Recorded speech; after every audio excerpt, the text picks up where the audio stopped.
Gallery ঘাঁটতে ঘাঁটতে হঠাৎ এই ভিডিওটা পেলাম। এই ভিডিওটা প্রায় 1 মাস আগের ভিডিও।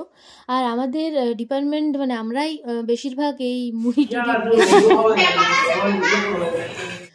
তারপরে সবাই মিলে চাঁদা উঠিয়ে এই সব শশা টশা কিনে নিয়ে এসেছিলাম। তারপরে ভালো করে এসব ধুয়ে নিলাম। এটা হলো কুমড়া, এটা হলো বিলাতি, এটা বেগুন, এটা কুমড়া, এটা টিকলা, এটা লাউ। জেনে নিলে কোনটা কি নাম। তারপরে স্যারের কাছ থেকে এটা নিয়ে এসেছিলাম, কিছু কাটবো খুঁজে পাচ্ছিলাম না। আর ওইটাতে কাটা যাচ্ছিল না ভালো করে, তার জন্যে এরা এখানেই কেটে দিচ্ছিল ভালো করে, মানে যাই হোক কাটলেই হচ্ছে। আর এদিকে মুড়ি ঢালা শুরু। মুড়ি টুড়িও কিনে নিয়ে এসেছিলাম। তারপরে তেল আস্তে আস্তে ঢালছিল আর আমরা সবাই মিলে একসাথেই মাখছিলাম। আর এই যেটাতে আমরা মাখছি সেটা কি বলতো, সেটা হচ্ছে আমাদের ডিপার্টমেন্টেই লাইব্রেরির অ্যাটেন্ডেন্স সিটগুলো স্যার কাছ থেকে চেয়ে নিয়ে এসেছিলাম। স্যার লাস্টে আমাদেরকে এটাই দিয়েছিল।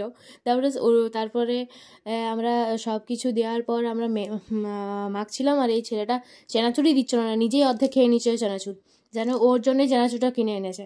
তারপরে ওকে অনেক বলার পর চেনাচুর দিল।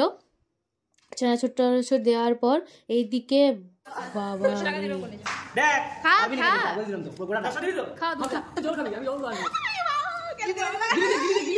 গিলবি হা করবি টিয়া করে পরে আমাকে মরে যাবে। আমার দেখে কষ্ট হচ্ছে। জল খা। আপনি জিতে গেছেন 10 টাকা। কি করে খেলো আমি সত্যি জানি না। আর এদিকে আমাদের মুড়ি মাখা কমপ্লিট। তোমরা আরো ভিডিওর জন্য সাবস্ক্রাইব করতে ভুলো না।